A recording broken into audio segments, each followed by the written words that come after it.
जय श्री राम मित्रों।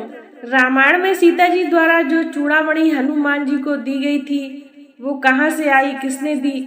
आज हम आपको रामायण में वर्णित चूड़ामणि की कहानी बताएंगे। इस कहानी में आप जानेंगे कि कहाँ से आई थी चूड़ामणि, किसने दी थी सीता जी को चूड़ामणि, क्यों दिया था लंका में हनुमान जी को सीता जी ने चूड़ामणि, कैसे हुआ वैष्णव माता का जन्म। तो आइए सबसे पहले जानते हैं कि चूड़ामणि कहाँ से आई। सागर मंथन से 14 रत्न निकले। उसी समय सागर से 2 देवियों का जन्म हुआ। पहली थी रत्नाकर नंदिनी और दूसरी महालक्ष्मी। रत्नाकर नंदिनी ने अपना तन मन श्री हरि विष्णु को देखते ही समर्पित कर दिया था।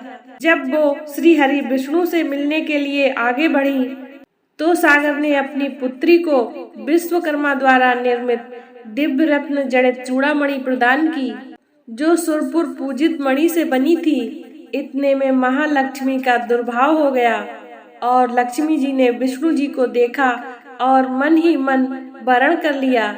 यह देखकर रत्नाकर नंदिनी मन ही मन अकुलाकर रह गई। सबके मन की बात जानने वाले श्री हरि रत्नाकर नंदिनी के पास पहुँचे और धीरे से बोले, मैं तुम्हारा भाव जानता हूँ। पृथ्वी को भार से निवृत्त करने के लिए जब जब मैं अवतार ग्रहण करूँगा तब तब तुम मेरी संहारणी शक्ति के रूप में धरती पे अवतार लोगी। संपूर्ण रूप से तुम्हें कलयुग में कल की रूप में अंगीकार करूँगा। अभी सतयुग है। तुम त्रेता द्वापर में चित्रकूट शिखर पर वैष्णवी नाम से अपने भक्तों की मनोकामना की पूर्ति करती हुई तपस्या करो। तपस्या के लिए विदा होते हुए रत्नाकर नंदिनी ने अपने केश पास से चूड़ामणि निकालकर निशानी के तौर पर श्री हरि विष्णु को दे दिया। वहीं पर श्री हरि विष्णु के पास इंद्रदेव खड़े थे। इंद्रदेव चूड़ामणि पाने के लिए लालायित हो उठे। विष्णु जी ने वो चूड़ामणि इंद्रदेव को दे दिया। संभरासुर नाम का एक असुर हुआ जिसने स्वर्ग पर चढ़ाई कर दी। इंद्र और सारे देवता युद्ध में उससे हार के छुप गए। कुछ दिन बाद इंद्रदेव अयोध्या के राजा दशरथ के पास सहायता मांगने के लिए पहुँचे। इंद्रदेव की ओर से राजा दशरथ कैकेयी के साथ संभरासुर से युद्ध करने के लिए स्वर्ग आए और युद्ध में संभरासुर दशरथ के हाथों मारा गया। युद्ध जीतने की खुशी में इंद्रदेव और इंद्राणी ने राजा दशरथ और कैकेयी का भव्य स्वागत किया और उपहार भेंट किए। इंद्रदेव ने दशरथ जी को स्वर्ग गंगा मंदाकिनी के दिव्य हंसों के 4 पंख प्रदान किए।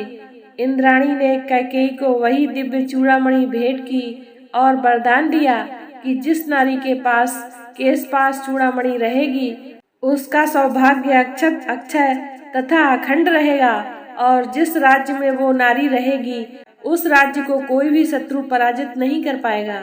उपहार प्राप्त कर राजा दशरथ और कैकेयी अयोध्या वापस आ गए। रानी सुमित्रा के अद्भुत प्रेम को देखकर कैकेयी ने वह चूड़ामणि सुमित्रा को भेंट कर दिया। इस चूड़ामणि की समानता विश्व भर में किसी भी आभूषण से नहीं हो सकती।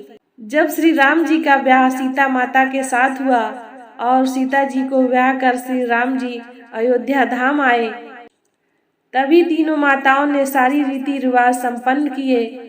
तो तीनों माताओं ने मुंह दिखाई की। सर्वप्रथम रानी सुमित्रा ने मुंह दिखाई में सीता जी को वही चूड़ामणि प्रदान कर दी और कैकेयी ने सीता जी को मुंह दिखाई में कनक भवन प्रदान किया।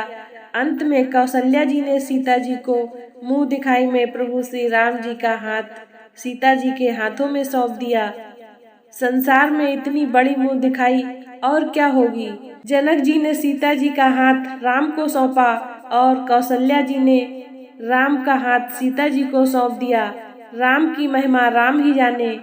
हम जैसे तुच्छ दीनहीन अज्ञानी व्यक्ति माता कौशल्या और सीता राम के प्रति प्रेम और ममता का बखान नहीं कर सकते। सीता हरण के पश्चात माता को पता लगाने के लिए जब हनुमान जी लंका पहुँचे तो हनुमान जी की भेंट अशोक वाटिका में सीता जी से होती है। हनुमान जी प्रभु की दी हुई मुद्रिका सीता माता को देते हैं और कहते हैं, मातु मोहि दीजे कछु चीन्हा, जैसे रघुनायक मोहि मुद्रिका दीना। चूड़ामणि उतारी तब दयऊ हरस समेत पवन सुत लयऊ। सीता जी ने वही चूड़ामणि उतार कर हनुमान जी को दे दी, यह सोचकर कि यदि मेरे पास ये चूड़ामणि रहेगी तो रावण का विनाश होना संभव नहीं है। हनुमान जी ने लंका से वापस आकर वो चूड़ामणि भगवान श्री राम को देकर माता सीता जी के वियोग का हाल बताया। मित्रों, जानकारी अच्छी लगी हो तो वीडियो को लाइक, शेयर एंड सब्सक्राइब करें। जय श्री राम।